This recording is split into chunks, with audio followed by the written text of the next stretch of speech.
এক শর্তে ভারতের বিপক্ষে খেলবে পাকিস্তান। যদি বাংলাদেশকে আইসিসির বিশ্বকাপে ফেরায় তবেই শুধু ভারতের বিপক্ষে খেলবে পাকিস্তান দল, না হয় আর্থিকভাবে ভেঙে পড়বে আইসিসি।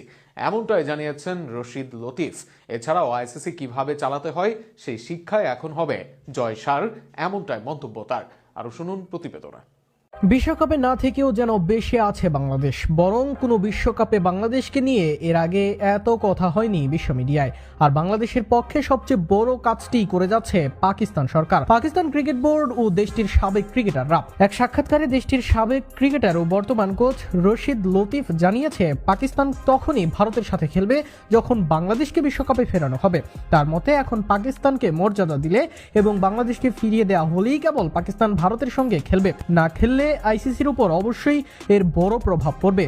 বর্তমানে আইসিসি মূলত বিসিসিআইয়ের লোকেরাই চালাচ্ছে। জয় শাহ এখন বুঝতে পারবেন যে আন্তর্জাতিক ক্রিকেট কাউন্সিল কিভাবে পরিচালনা করতে হয়। তার মতে পাকিস্তান সরকার বোর্ড বেশ চালাকির সাথে সিদ্ধান্ত নিয়েছে। জি নিউজকে রশিদ লতিফ বলেছে, পাকিস্তান সরকার নিজেই প্রেস রিলিজ বা টুইট করেছে যাতে আইনি জটিলতা থেকে বাঁচা যায়। কারণ যখন সরকার কোনো বিষয়ে সরাসরি জড়িত হয়ে পড়ে তখন আইসিসির আর কিছু করার থাকে না। আইসিসির ব্রডকাস্টিং এ হাজার কোটি টাকা এখন লাখে চলে আসবে বলে তিনি বলেন, পাকিস্তান সঠিক পদক্ষেপ নিয়েছে, কারণ এটি বিলিয়ন ডলারের ব্রডকাস্টারদের বাজার, যা এখন মিলিয়নে নেমে আসবে। আইসিসি প্রায় 100 থেকে 150টি সদস্য দেশকে ফান্ডিং দেয়, যেখানে 3 বিলিয়ন ডলারের বাজার ছিল, সেটি 1 বিলিয়নে নেমে আসলে সবার ফান্ডিং এ টান পড়বে।